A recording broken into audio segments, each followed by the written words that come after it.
You're tuned into the Writing Community Chat Show, the live streaming YouTube podcast that brings you the stories of authors, screenwriters, and more. Indie or established, this show's for the community, and we invite you to be a part of it. Head to thewritingcommunitychatshow.com for more info.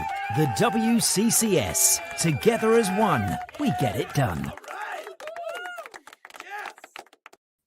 It's Friday evening, and you know what that means. It's the Writing Community Chat Show, and we have a fantastic guest for you today. So if you're there and you're watching live, please share it around because that will definitely help us.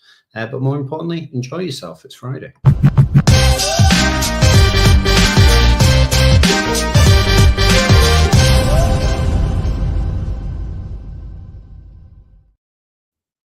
Hello, everybody. Well done. You've made it through the week. You are here with us on a Friday evening. If you're watching the show live, please stick around and get some questions in at the end.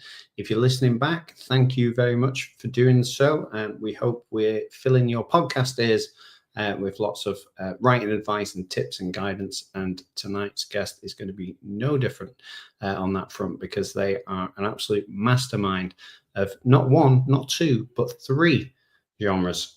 So we're going to definitely pick their brains apart and try and get some really good tips for you, and also talk about their writing journey and all that good stuff. So hello to you, Anya. Hello, Chris. Thank you for joining us. And again, like I said, tonight's guest is fantastic. So please stick around and ask some questions at the end. If you've got any particular bugbear at the minute with writing, maybe you're struggling with something, maybe ask something along those lines. Equally, if you're a huge fan of tonight's guest, then obviously it's a gold mine for you, because you get to ask any questions that you want within reason, providing they're appropriate. So I'm not going to talk forever. Chris Agate is not well, so I send my fastest recovery wishes to him. Get well soon, Agate. It's better when you are with us, for sure. So get well soon. But tonight's guest, as I've said, is a psychological mastermind. So he writes psychological thrillers. He also writes horror, and he dabbles in gothic fiction as well. I shouldn't say dabbles, because that sounds demeaning, but he's a fantastic writer. And gothic fiction, I absolutely love it. So more of that, please. So he wrote Medlock, the Treehouse, The Dinner Guest, The Garden Party. You may have heard of some of those books because they're absolutely everywhere. I know I've seen them out and about when I've been on my shopping tours. So without further ado, I'm just going to bring him on so we can really get into having a good chat about all things writing. So ladies and gentlemen, please welcome B.P. Walter.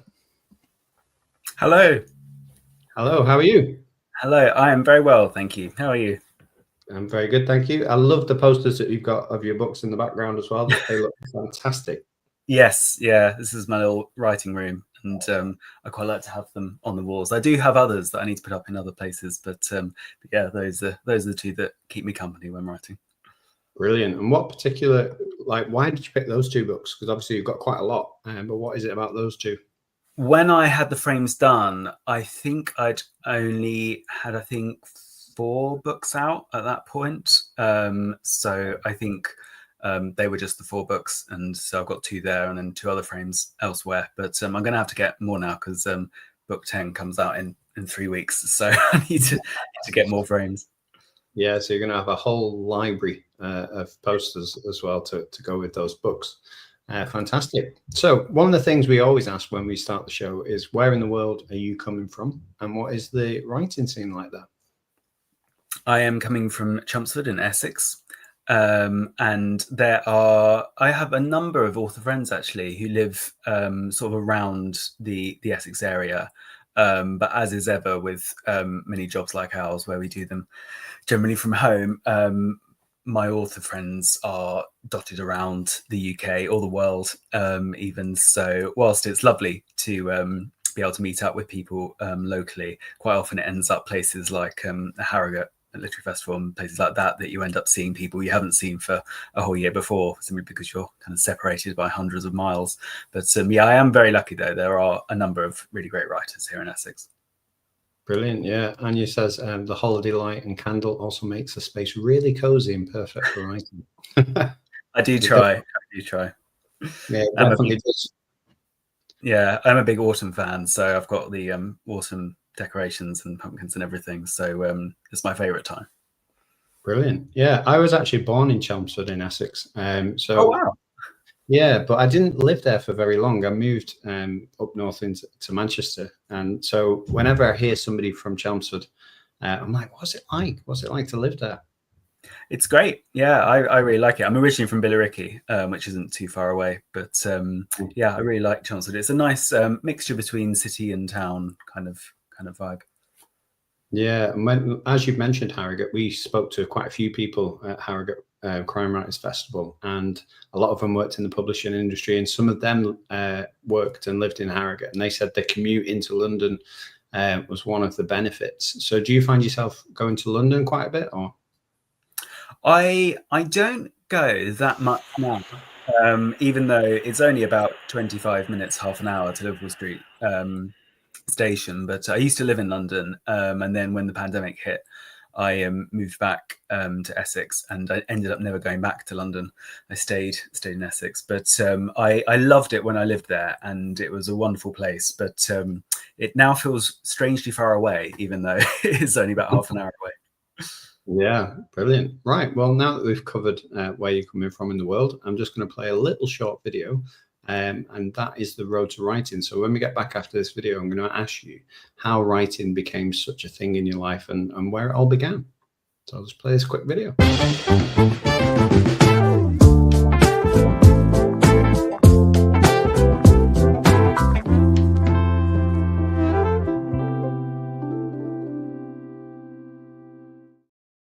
So BP, if you can, take us back to when writing first became a thought in your mind.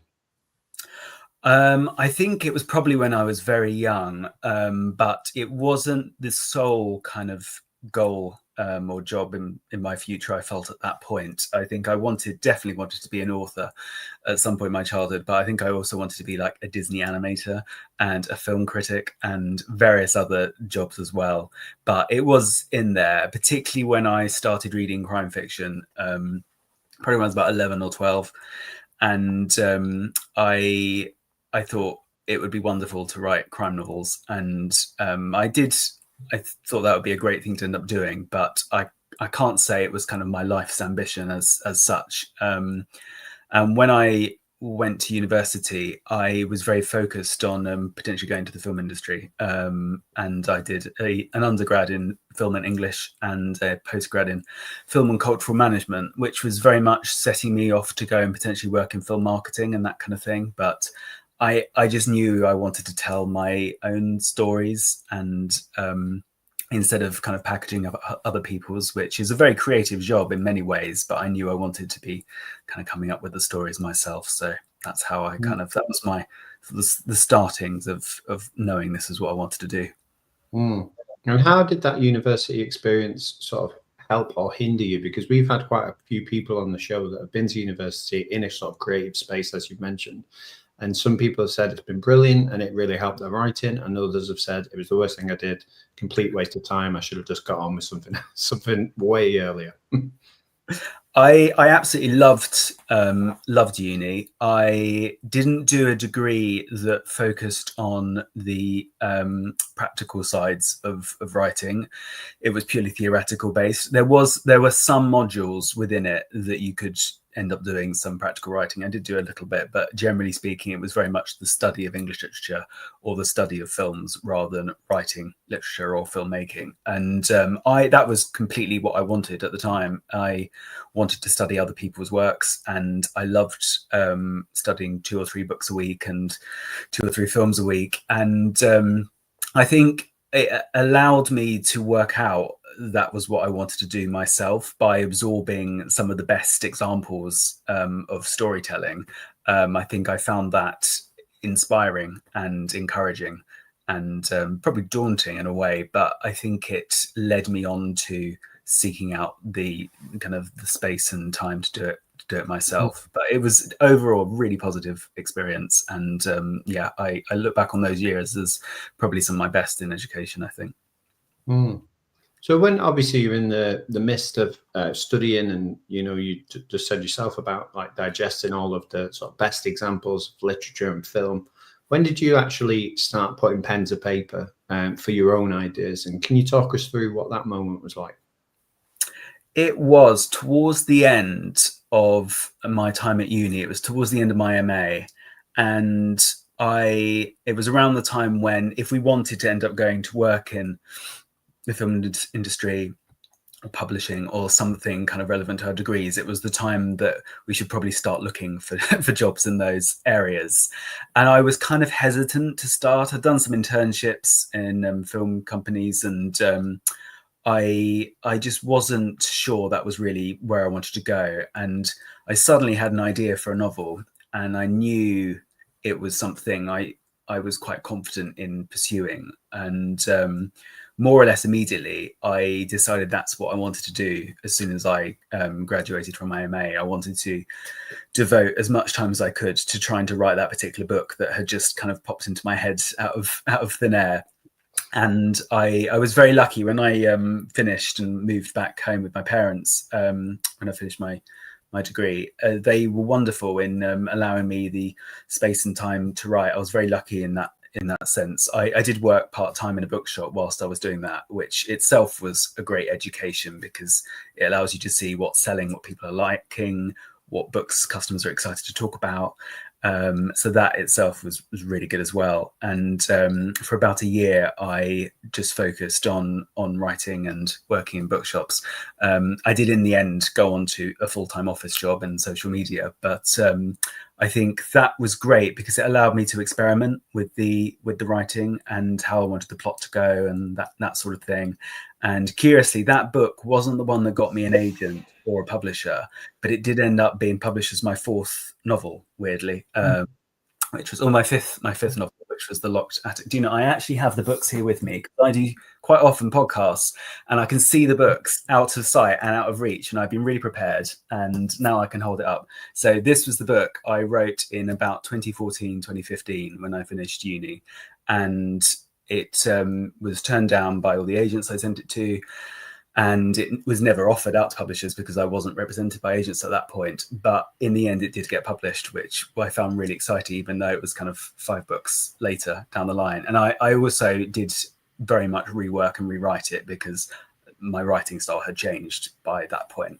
So it wasn't as if it was just kind of click print on the very first thing. But it was nice that the book actually did end up going out there into the world. So what was it about the idea behind the locked attic that really got you going in that first initial instant to actually write a book? Because we have a lot of people who are writers or want to be writers, and it's quite famous that first book sort of syndrome.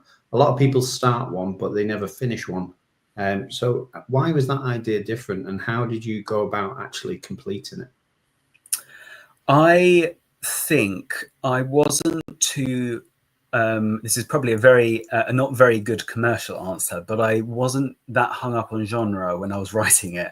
I didn't really think, considering I was working in a bookshop at the time, I don't think I thought too much about where it fits within certain genres, and I didn't think it would be crime when I wrote it. It was very much I mean, the readers who people who have read the book, readers may notice that it's probably my less crimey of all my novels, and it's much more about kind of suburbia and sort of family secrets, and these are themes that go through quite a few of my books, but this one's very much more kind of concentrated on one street in suburban Kent.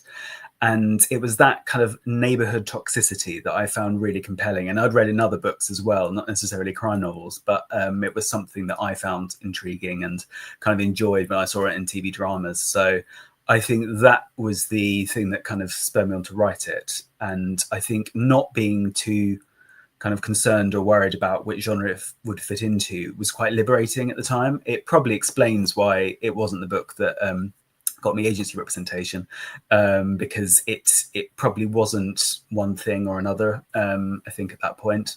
But it was great to be able to have it later on and go back and remaster it, rework it, and that kind of thing. So again, like, obviously you've gone through the whole process of writing a book, and then you've gone through the process of trying to get an agent with that first idea. and you've been knocked back a couple of times, at that point, some people would quit. They would go, do you know what? I've tried, didn't work out. I didn't get where I wanted to go. I'll either just leave it in a drawer and forget about it. So what made you go, do you know what? I enjoyed writing that first one. I'm going to write a second one. And how did that process happen? I think that came about from me just having a lot of ideas, and I think I sometimes hear other authors talk about this, or filmmaker Quentin Tarantino, I think, once said he would die before he gets to make all the films in his head. And I can understand this idea of having so many ideas and there's just not enough time to get them down on paper. So it didn't really faze me too much. Of course, every rejection in this industry is can be a quite a hard-hitting thing, but it didn't once make me think, therefore it won't happen. It just made me think, not with this book, but let's try another one. So I think I was probably quite lucky to be fairly keen just to move on to the next one if one didn't work.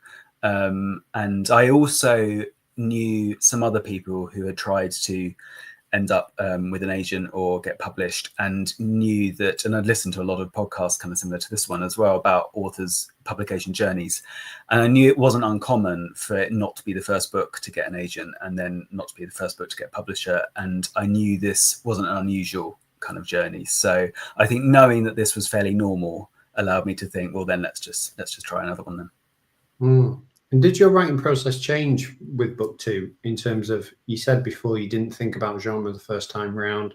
Obviously, you said as well, you tweaked it as well for when it did eventually come out as a book. So did you sort of change your approach to writing with the second book? And again, what was that like? One of the main things I did was I enrolled in the Faber Academy, and which, for those who don't know, is a course run at the publishers Faber and Faber. And my tutor was the brilliant author Rowan Coleman, and she was so encouraging and just an absolutely brilliant tutor, really, really encouraging and warm and welcoming for people who were trying to write or had the startings of a novel. And I think it was probably the third novel I was working on that I was trying to write at that point when I thought this could help maybe, or at least teach me things about the craft and the industry that would be useful, and it did both. And I think by that point I'd already written 2 whole novels and just felt I needed to do something new to try and see if we could change the direction with the next one. And the one I worked on whilst at the Faber Academy was actually my debut novel that ended up getting published. So I found that whole experience probably, I mean, it's hard to say, you never know how things would turn out if one doesn't do them, but I really think that was the thing that helped nudge me in the right direction when it came to getting an agent and getting published. And what did going to the Faber Academy do for your actual writing? Did it just sort of tweak what was already there? Did it teach you something completely different that you'd never even considered before? I think the best thing it taught me was how to plan. And I already sort of planned in probably a more haphazard way. And Rowan on the course was wonderful because she wasn't prescriptive in the sense that this is how you have to do it. She more let us explore ways that could work for us as students on the course. And I found that the way that really appealed to me was laying out an entire book chapter by chapter with a short summary for every chapter. And ever since then, I've done that for every book since. And I couldn't really imagine writing without doing that. And I think the course as a whole enabled me to discover for myself what kind of writer or what my sensibilities were when it came to writing. And it turns out I'm a very structured, very kind of plan in advance sort of author, rather than seeing where the story goes. And that isn't, of course, to say there's one right and one wrong, because there are many wonderful authors, and I have friends who just sit down at a blank page and write a book. But for me, that course enabled me to work out which of those 2 things I was.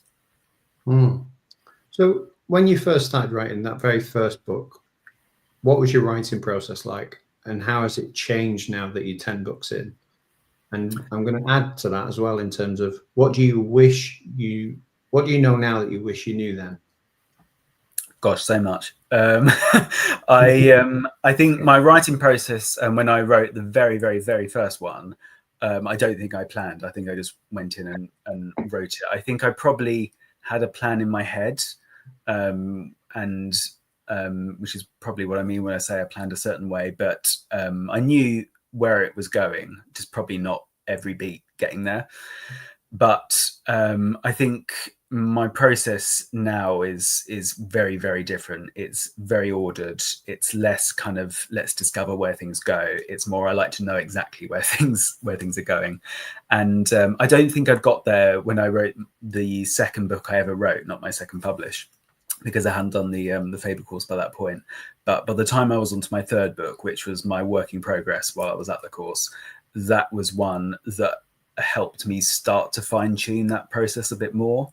And I think I fine-tuned it a bit more and a bit more with every book that went since. And my writing process has changed even over the past year or so, depending on how quickly I have to write a book, whether there's a deadline for it or not, whether it's a book I've planned out with my publishers or whether it's one that I've just come up with by myself. It can vary a little depending on what the book is.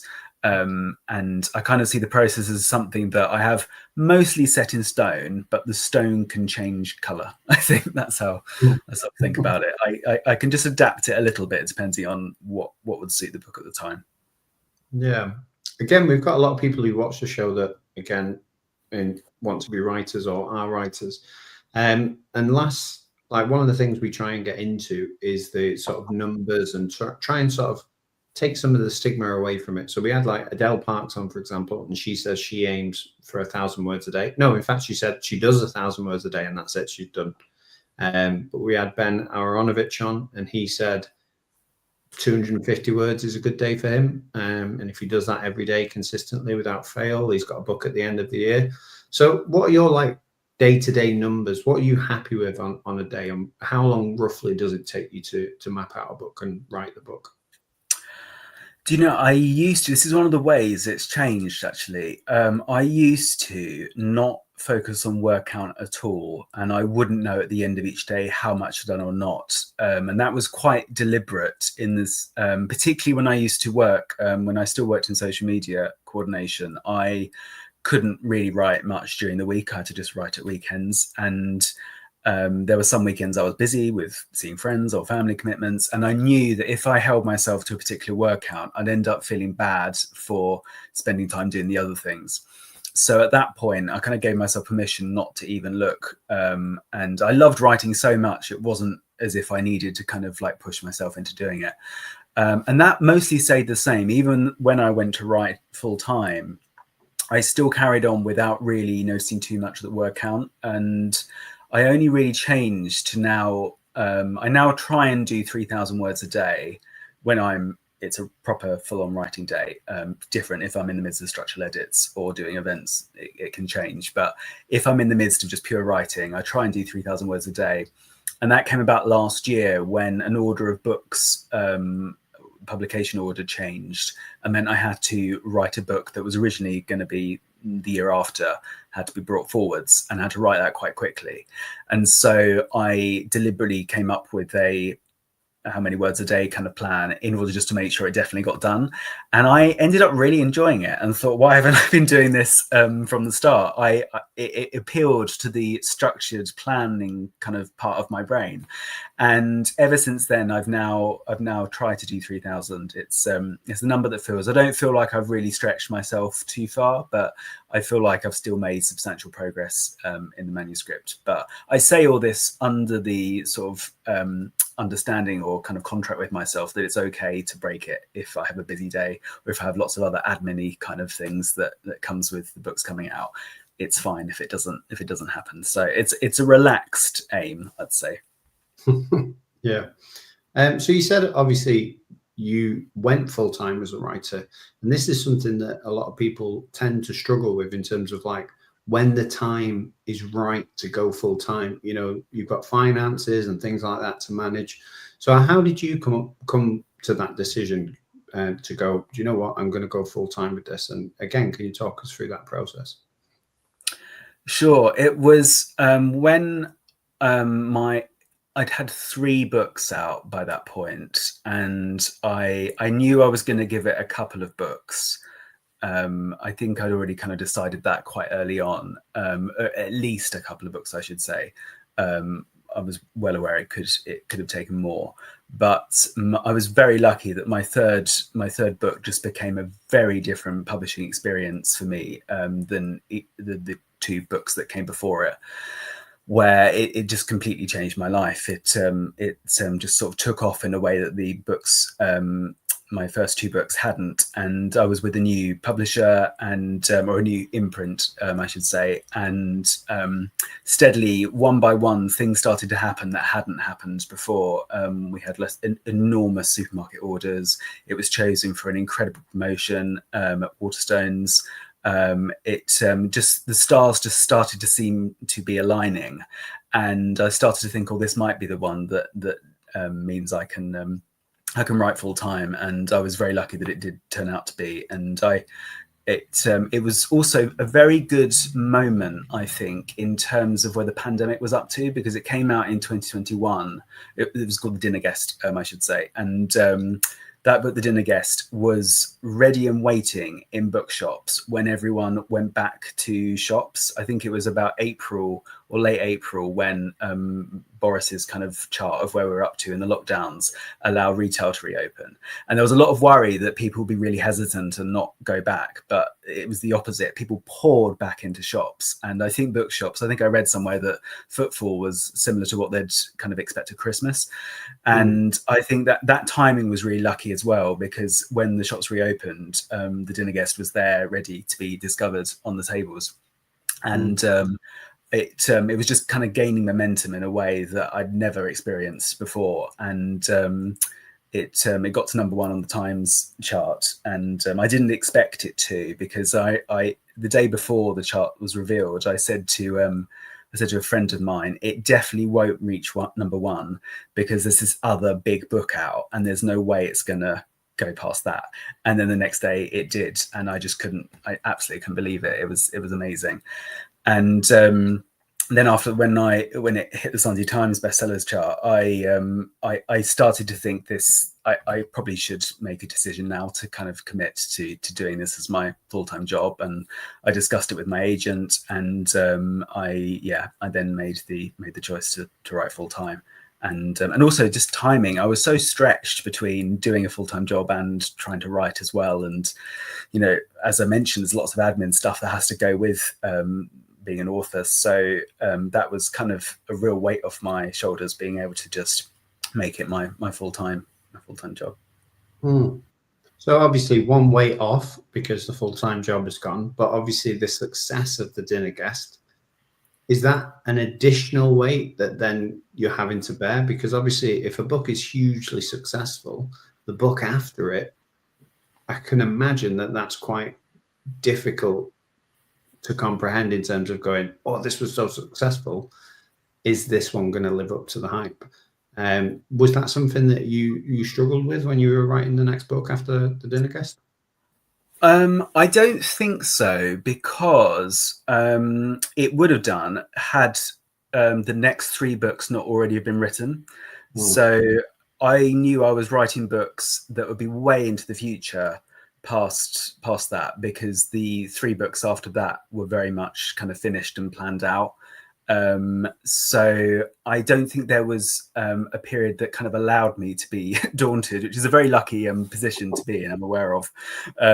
But I think they were just so kind of locked down, and I knew kind of when they were coming out, or I'd even seen the covers of probably at least one, if not more. And so I think that kind of protected me in a way of not worrying too much about it. And I knew the book I was probably writing at the time wouldn't be seen for 2, 3, maybe more years from that point. So I think I was slightly shielded from that side of things. Oh, fantastic. Like you say, pressure can work in both ways, but you planned for success, and that worked out in your favor in that instance. So with book 10 then, obviously book 1, must be really exciting. And every author or people watching the show who have aspirations of book one coming out and being published, and having that debut experience, what's it like, and what's the difference between having a debut and then book 10? Does that change at all when the books come out? It does. It does and it doesn't. I don't get as nervous now when the books come out. I now probably see it as a much more exciting, fun thing rather than a kind of a let's worry about this thing. It's still, there are of course still worries about it, but I think I do approach it with more of an appreciation for people reading it and people picking it up and buying it or choosing to download it. And I'm often so much in the world of the ones that I'm writing and the ones that are coming up next. I think that also helps. Whereas when you're right at the start of one's career, there's more doubts about that. And sometimes you don't even know if you've got another contract or whatever. So I think I feel very much in the midst of it all, and with a lot of other considerations. It's almost like anxiety kind of fills a vacuum, doesn't it, if there's space for it to go. And I think any kind of worries or anxiety about certain book releases doesn't have too much space to go, because I'm still dealing with lots of other books and other things. And it's particularly the case that I've kind of expanded the amount of books I'm writing and the genres I'm working in. And this year I've had 3 books out, or will have 3 books out, which are July, September and October. So the publications for those feel very kind of close together, and only one has gone, and then I'm kind of preparing for the next one. So I think that's what's changed the most. But at the same time, it still feels the same, in the sense that you're sending out this thing that you've worked really hard on out into the world, and you just really hope people will like it. And I probably feel very similar in that way than I did back in 2019 when my first one came out. The good thing now, though, is that I don't do any book launches, because I did one book launch and I found it incredibly stressful, and I feel like I've done it and that's it. And now I don't do book launches. There was a pandemic in between for books 2 and 3, so that gave me permission not to have to even think about book launches. But yeah, pandemics aside, I have carried on the trend of not doing book launches, because I find being the center of attention at a party absolute nightmare. So yeah, I don't do that. And obviously with 3 books out in a year, that's quite a lot of parties to be the yeah, exactly. Yeah, all I was doing. So yeah, definitely a lot of time taken up as well, I should imagine, because it's not just one night with these things. So with that in mind, obviously you've got 3 books out this year. Normally what we do for this section is what's the story. So what we ask the author to do is to pick the story that they want to promote and give us either their elevator pitch, or you could, if you've got the books to hand, you can read the back of the blurb. It's entirely up to you how you do it. So I'm going to play this little video, and then when we get back, I'm going to ask you to give us an elevator pitch. Go for it.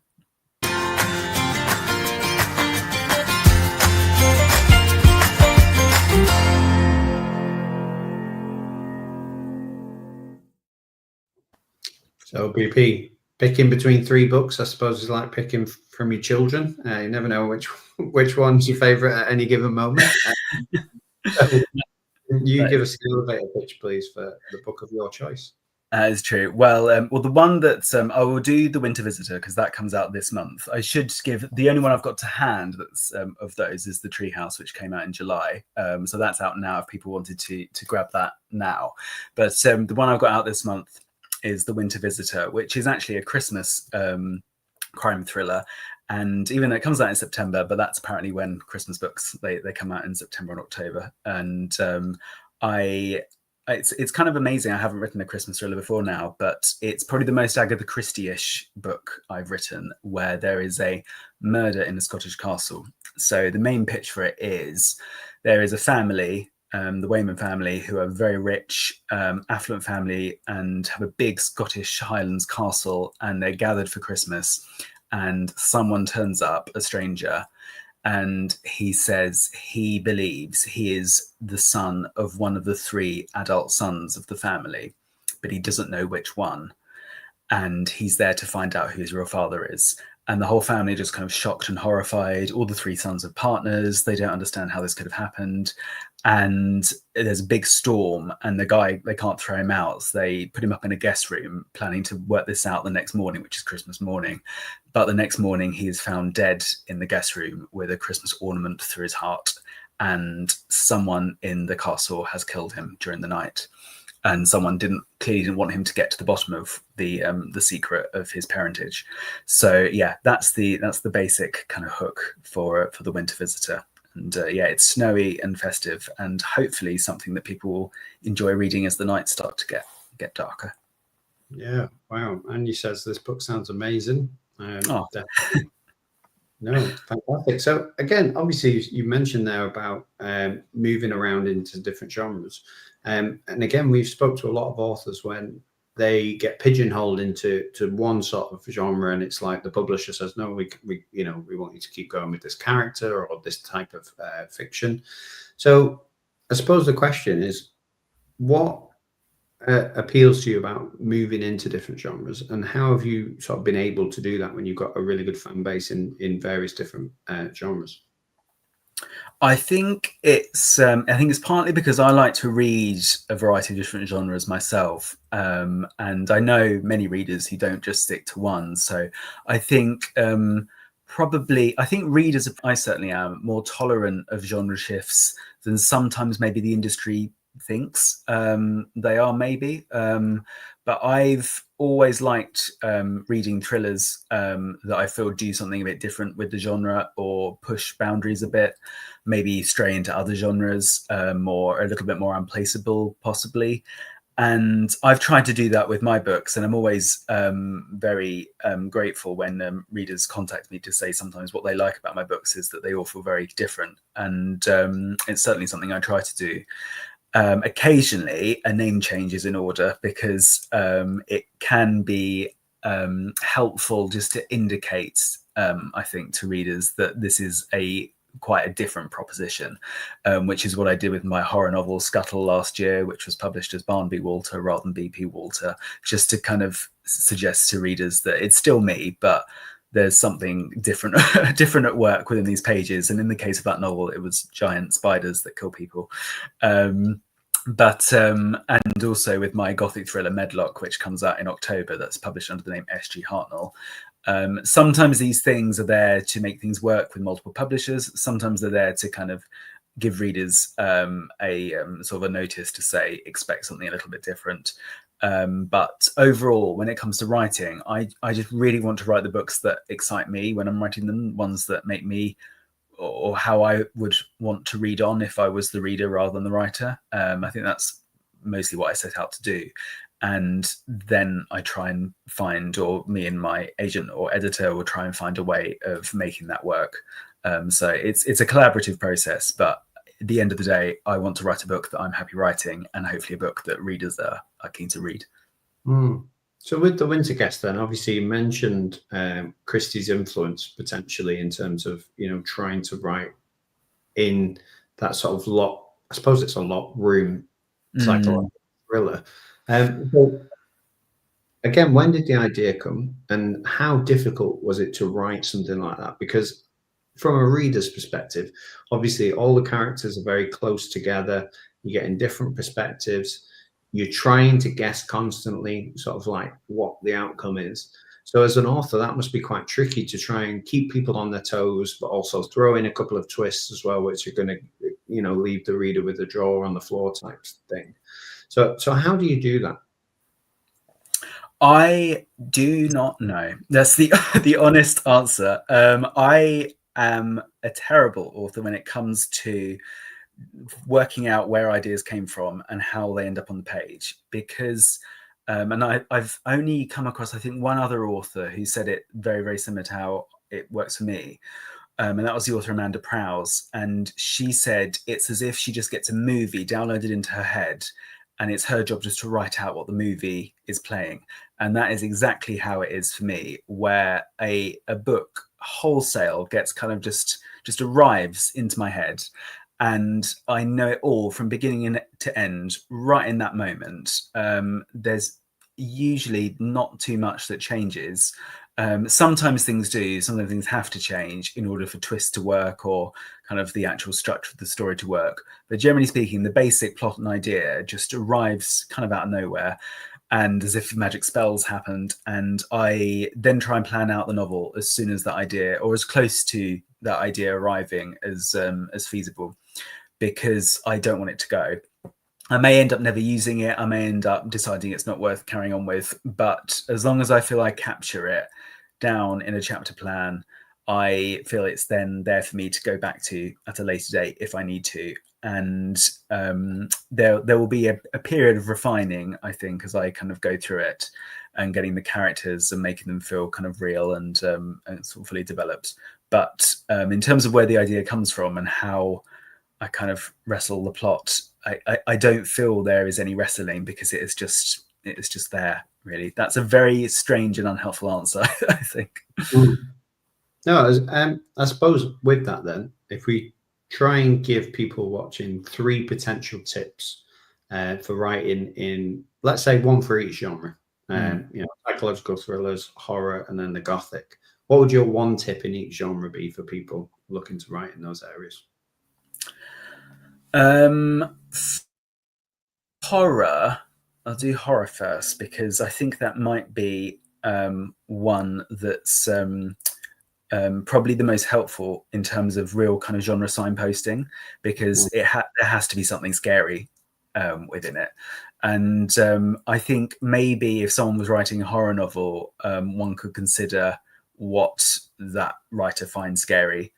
And I'm not necessarily saying that he or she has to put their worst fears down on paper, but I think spotting when one's own kind of reactions to things crops up can be a helpful sort of almost like a map to follow, I think, when thinking particularly about how that's going to appear scary on paper. And even though I wouldn't necessarily say I have arachnophobia, I'm not a big fan of house spiders, and we are in house spider season at the moment in the UK. Every moment, if you just move something, you're worried there's going to be something that darts out. I think even without thinking about it, I probably sort of drew on that side of things. And I'm not necessarily saying that to write a horror novel it has to be autobiographical, but I think thinking about what causes that sense of fear is probably helpful. In terms of psychological thrillers, in terms of one tip, I would probably say it's probably for me down to rhythm, because I think if someone reads a lot of psychological thrillers or murder mysteries or any kind of crime novel, I think the brain loves repetition, and the brain quickly starts to learn when certain things should happen within a book. And I think particularly voracious readers get quite good at spotting when it isn't working within a particular rhythm, when something hasn't happened for a long period of time, or when there hasn't been enough twists, or when you feel like the payoff wasn't worth it. So I think that's probably what I really bear in mind when I'm doing my chapter plans. It's that sense of rhythm, and it doesn't necessarily have to stick to a really kind of set structure, because I'm sure there are many kind of set formulas that one could find. But I think just having a sense of like when the twist should happen, a midpoint climax, this kind of thing, I found that hugely helpful when it comes to planning out thrillers, just being aware of where they go. Having said that, many people, I think, if they've read enough books and watched loads of movies, will probably know just by osmosis when those things are supposed to occur. So I think there's probably an element of just trusting oneself really with that. And lastly, with gothic horror, I think, or gothic thrillers, I think that's a difficult one, because I think gothic, there is a very kind of strict historical definition of the term, but I think it has also come to me more of a sensibility and a feeling and a vibe, an atmosphere to a book that is probably more malleable when it comes to where a book can be set, when a book can be set, this kind of thing. My book Medlock is a reworking of The Secret Garden, where the character Mrs. Medlock, the housekeeper, is the main character. And for a bit, it does follow The Secret Garden quite closely, and then it does veer off in a much darker direction. And so I think if one was setting out to craft a Gothic novel, I think reading other books that have that that sensibility within them would give a great education as to how to conjure that vibe. I think it is really about atmosphere and feeling and sort of dread or something unsettling and all these other things that's different to horror as such, but they can go together as well quite nicely. Yeah, brilliant. Some really good advice there. Yeah, love well, I love all these genres. So that's fantastic advice for people watching.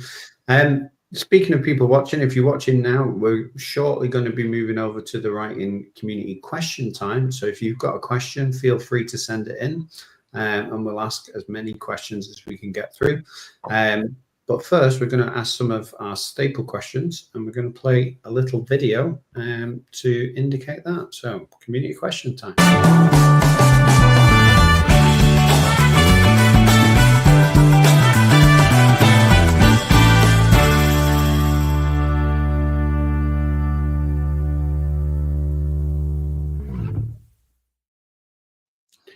Brilliant. So, lots of people in the comments. Again, if you've got questions, please send them in and we'll get through those. But we'll ask a few of our staple questions first. So one of the first staple questions that we have is, if you could take any character from fiction and do what you want with that character, which character would you choose and what would you do with them? I think it would have to be the character of Ariadne Oliver from Agatha Christie's novels. She appears mostly in Poirot novels, although she does appear in The Pale Horse, which is a standalone. And she is widely kind of accepted as the most autobiographical of Agatha's creations. She is a mystery writer within Agatha Christie stories. And I think you can probably tell at times that Agatha is taking out some of her frustrations that come with being a novelist in the character of Ariadne Oliver. And I would love to have her go off on her own adventures and have a whole series of books. So yeah, it probably would be her. On the topic of frustrations as a writer, do you have any frustrations as a writer that you're willing to share? Oh, goodness. I try my best to just focus on the wonderful things, but I am not perfect at that. Of course, there are many frustrations, I think, that can happen.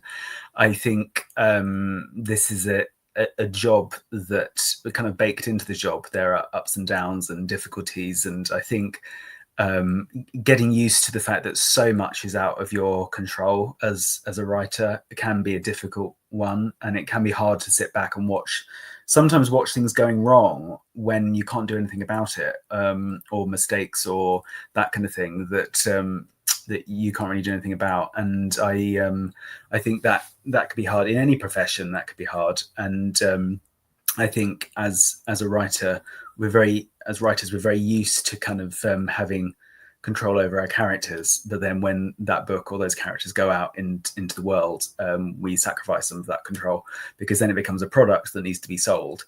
And if someone doesn't like that, that's perfectly fine, because one can self-publish, which is a very legitimate way of telling stories. But if one wants to be published traditionally, that is something one has to reconcile with oneself, that in the end has to be a product, in the same way that, you know, school shoes or pencil cases or cornflakes or various other things are also products that have to appeal to audiences and or consumers and be bought. So with that comes many difficulties or frustrations, and if ever they crop up, I just try to focus on the things that I like and the things I enjoy and find exciting about the process, because in the end they're the most important parts.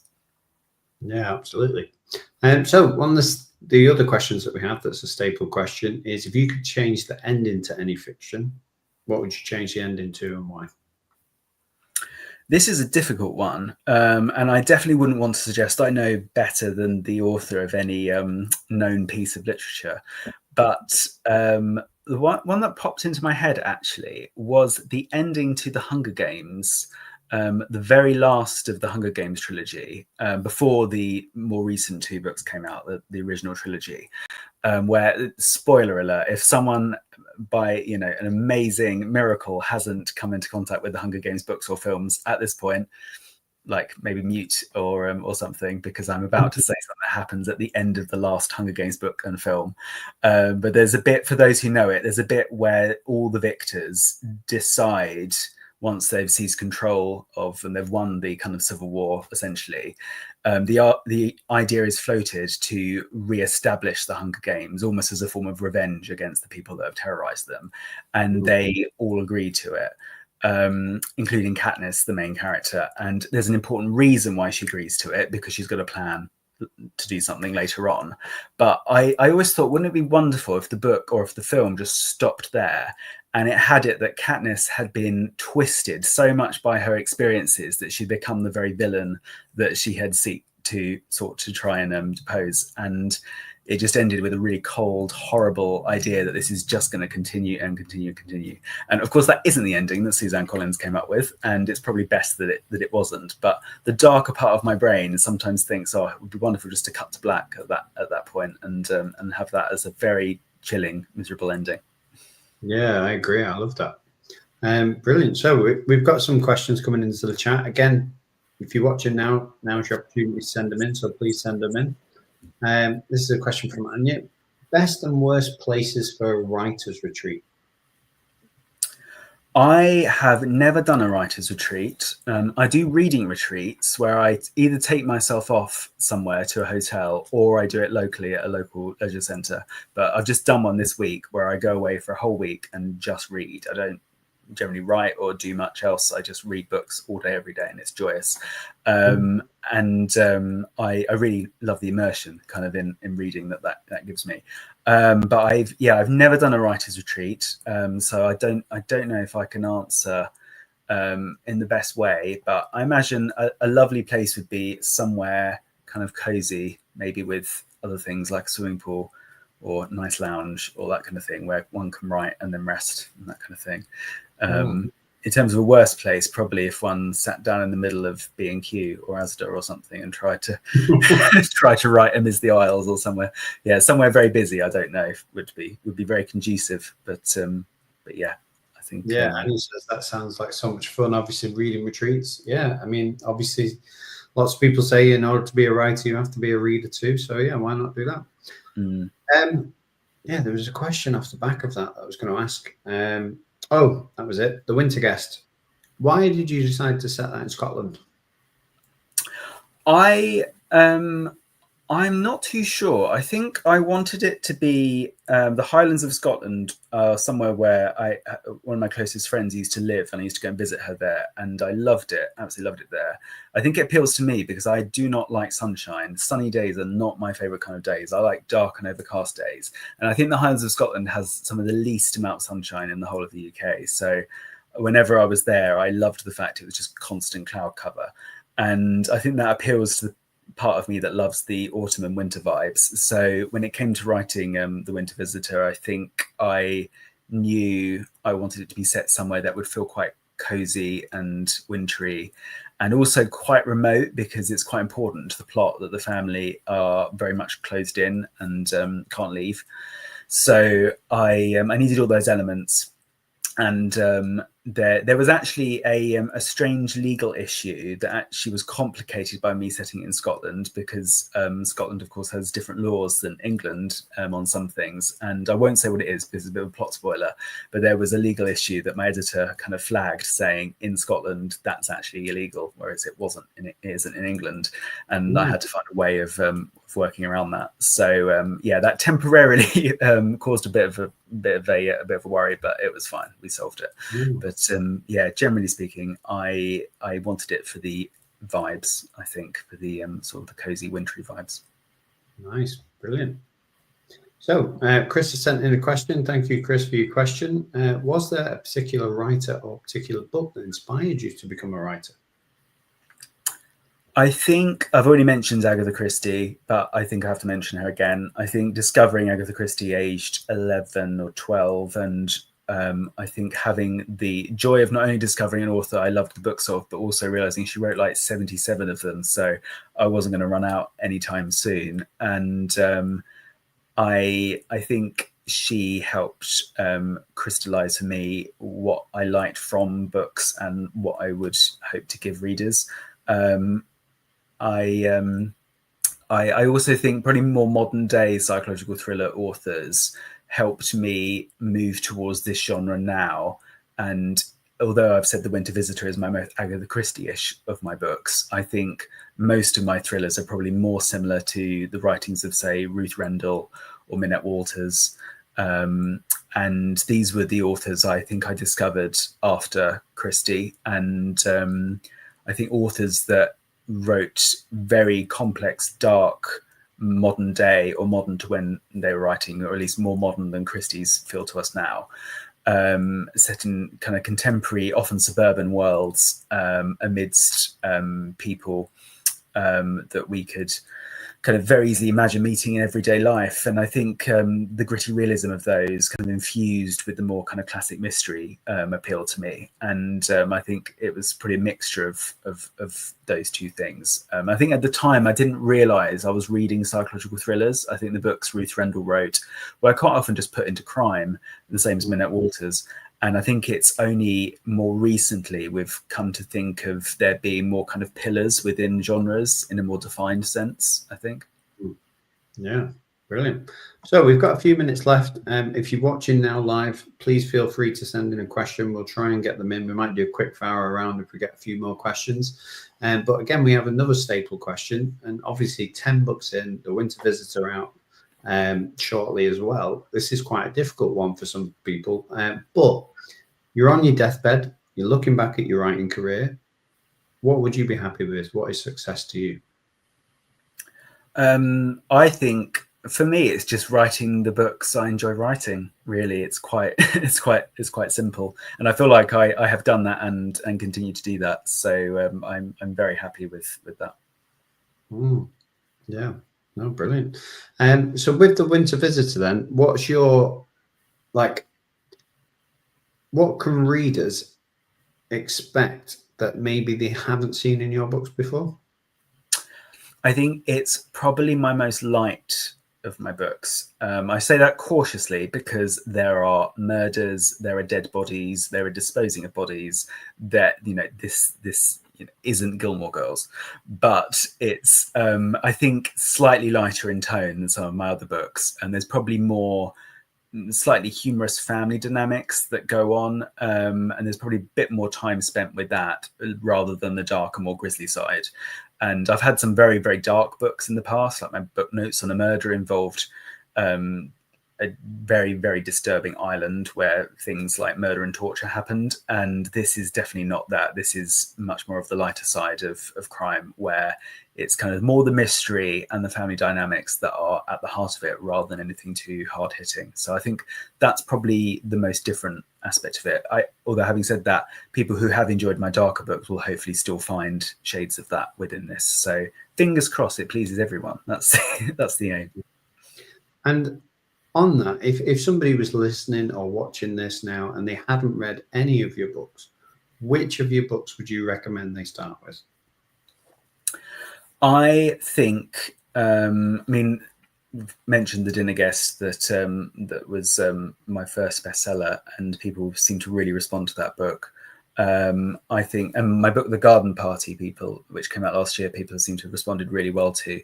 I think it depends slightly whether one likes the darker side or the lighter side.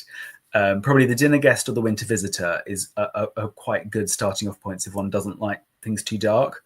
But if darkness is your thing, I'd say pick up my book Notes on a Murder or Hold Your Breath. Or if you like horror, go with Scuttle. But in terms of the psych thrillers, probably Notes on a Murder is still a psychological thriller, but a very dark one. Brilliant. And we have got a question from Halo, so I'm just going to squeeze it in there. But has a writing idea / your imagination ever scared you? No, I don't think it has. I don't think anything has ever scared me from my imagination. I think maybe if I was writing, I have just finished writing another horror book actually, and that did involve quite brutal things in it that made me think, oh, is that too strong? But never anything too specific or horrendous so far. So maybe one day, but yeah, nothing too bad. Maybe one day. Right. So before we go, what we ask is if you could just give us all your lovely information. So if people listening or watching back, if they wanted to stalk you, if they wanted to buy your books, not so much stalking, but you know what I mean, in terms of just go finding you on all the social medias and things like that. So where can they find you and where can they buy your books?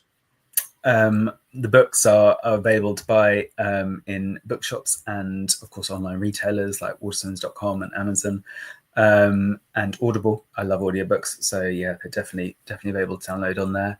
And you can find me on the major social media platforms. I'm BP Walter Author on Instagram. Instagram's probably my most active, but I'm also on Facebook as BP Walter Author and on Twitter or X as Barnaby Walter. So yes, I can be found and contactable on all of those.